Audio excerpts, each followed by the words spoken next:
Hello everybody from Plant Reviews UK. Today is the 16th of September and I'm talking in this video about a plant, a climbing plant that at the moment I am cultivating in a pot, and its name is Arauja sericifera, also known as cruel plant or moth plant, or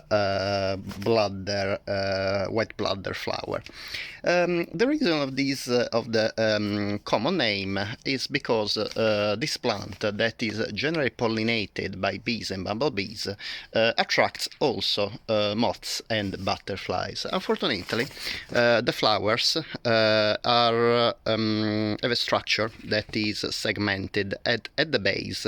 Basically, the long tongue of moths and butterflies, but especially moths, because this flower tends to attract moths a lot more than butterflies, gets trapped in the segments of the flower. So basically the insects can break free only when the flower gets damaged or fades, and this occurs in at least a couple of days. So unfortunately, most of the time the insects, the moths and the butterflies die because they're exposed to foul weather or to predators as well. And this obviously is a thing that you have to think about when cultivating this plant. I was hoping that this wouldn't have happened in United Kingdom, because I was thinking maybe the butterflies in the tropical areas where this plant is from have a different tongue, have a longer tongue, but no, unfortunately, it happens here as well. And I also made a video. Luckily, I found a moth trapped in the flower, and luckily I set it free, basically pressing on the flower so the segments spaced out between each other, and the moth could break free. Unfortunately, the problem is that I have to monitor basically the plant daily to check if there is any moths, and ideally really even more than daily. And this is something you have to think about when cultivating this plant outside, even in a pot, because obviously it is honestly detrimental to butterflies and moths. However, I think it makes a beautiful conservatory plants when, of course, you don't have butterflies or moths in your conservatory. I mean, you can actually breed and grow butterflies and moths in a conservatory, and I mean, they are amazing animals to keep in a conservatory if you're able to keep them properly.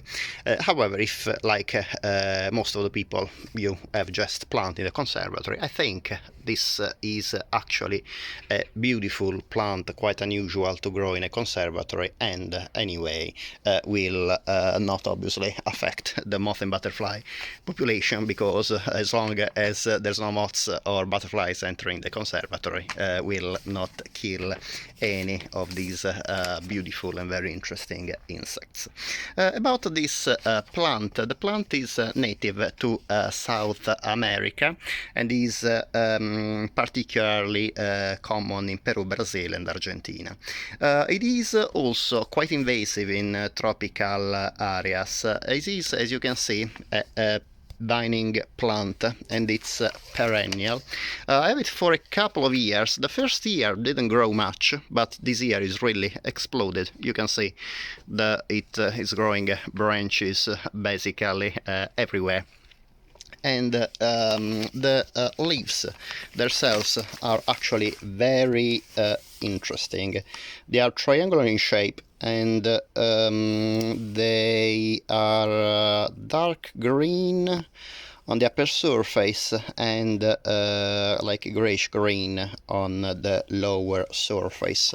It is a very ornamental foliage plant, and as you can see, it grows quite as a thick climber. And if you have a conservatory, I think it's definitely worth to have talked about this plant, because really it can make beautiful green area, and can grow quite a lot. Can grow up to 10 meters in length, so really can cover huge areas. The name Arauja sericifera is composed, sorry for my English, by the genus name Arauja, that is a name that was made by the botanist Avelar Brotero, if I remember correctly, who described it in 1817, and the genus is dedicated to Antonio de Arauja y Azevedo, that was the first Count of Barca, who was also an amateur botanist. The specific name sericifera is due to the fact that the fruits, that at the moment I have a few fruits actually developing on the plant, when they are mature, when they are ripe, and the fruits, the inside of the fruits is covered with silky hair that surrounds the seed of the fruits. The peculiarity of this plant, that another good point is that is absolutely pest free. It's impressive how resistant it is to any kind of insects, slugs, etc. Is that the plant produces a kind of milky sap.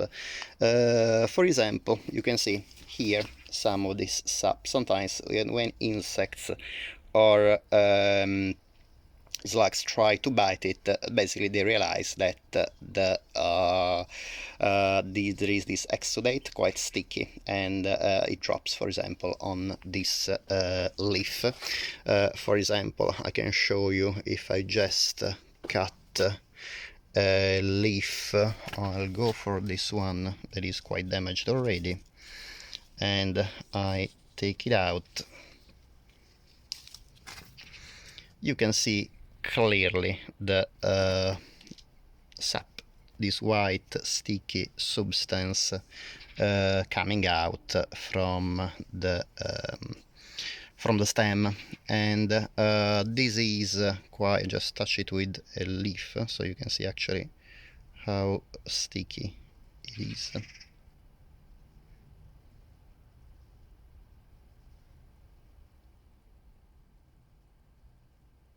The more exposed to the air, the stickier it becomes, and of course this is a defense mechanism for the plant to withstand the possible predators. The milky sap is a substance that I found very similar to the exudate of, for example, the edible fig plants. Ficus carica reminds me a lot, both in consistency and in color, the sap of this plant. However, the two plants are not related, because Ficus carica is in the family Moraceae, and this one is in the family Apocynaceae, so they are quite distantly related families, but they evolved this defense mechanism very similar. The flowers are one of the main reasons this plant is cultivated for, and it is because, honestly, even if they are quite small, they are about 2 centimeters across, they are quite attractive. You can see they have these 5 petals, and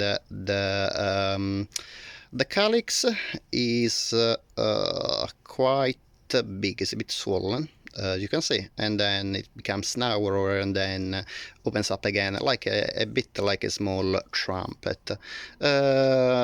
They are a bit like star shaped, I would say, and the color varies, can be white, pink, or purple. This one in particular, this variety, is whitish cream with some light pink in the inner part of the flowers.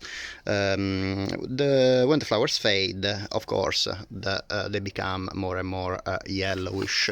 The other feature of this plant that is very appreciated for is its fragrance.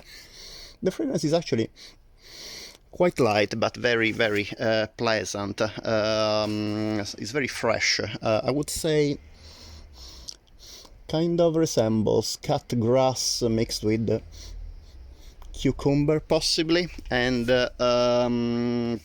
definitely is one of the reasons because why this plant is cultivated across a variety of countries. Unfortunately, as I said, this plant is also quite invasive, so that's another feature that needs to be talked about when you cultivate this plant in tropical or subtropical areas. The blooming time is between late spring and early autumn. Again, this plant, even if traps butterflies and moths, is actually loved by bees and bumblebees, and these are really the true pollinators of this plant. I already explained why the plant unfortunately is fatal to moths and butterflies. I actually made a video when I found this moth trapped in the flower, and of course I will publish it as well and put the link on the video, because I can show you that you need just to press the flower to release the moth, or in case the moths really doesn't set free when you move the flower, just destroy the flower so the moth or the butterfly can set itself free.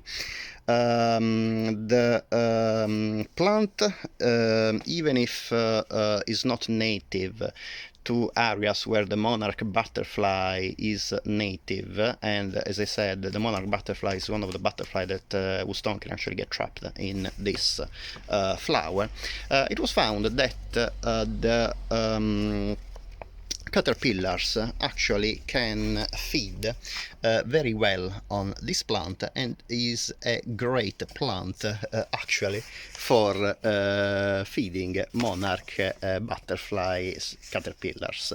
So evidently the defense mechanism of this plant, this milky sap, doesn't give enough protection against the monarch butterflies, that anyway they're not native to the areas where this plant is from. Therefore obviously the plant didn't evolve any defense against it. So I would say if you live in an area where monarch butterflies are, I still would not recommend to cultivate it outside, because obviously would endanger the monarch butterfly population. However, you have to consider that monarch butterflies tend to live in subtropical climates as well as tropical, and in these areas this plant can also be very invasive. So I really would recommend you to cultivate it in a controlled area where you can avoid this plant escaping, or even better, in a conservatory where this plant will not basically impair the native moth and butterfly population. However, you can still use the foliage to feed the caterpillars, and as you can see, the plant produces really an incredible amount of leaves and stems, so I'm sure you will have a very reliable supply for monarch butterfly caterpillars.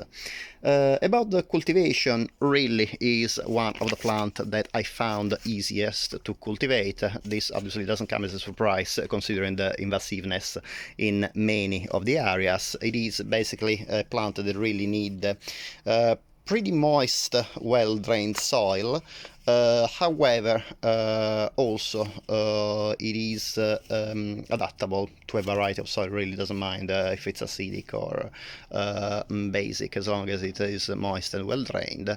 Also, as exposure, really ideal exposure is partial shade or full sun. However, I realized that in winter, I live in the United Kingdom, this plant is hardy between USDA zone 8 and 10. 10, possibly even more, of course, but definitely not lower than 8.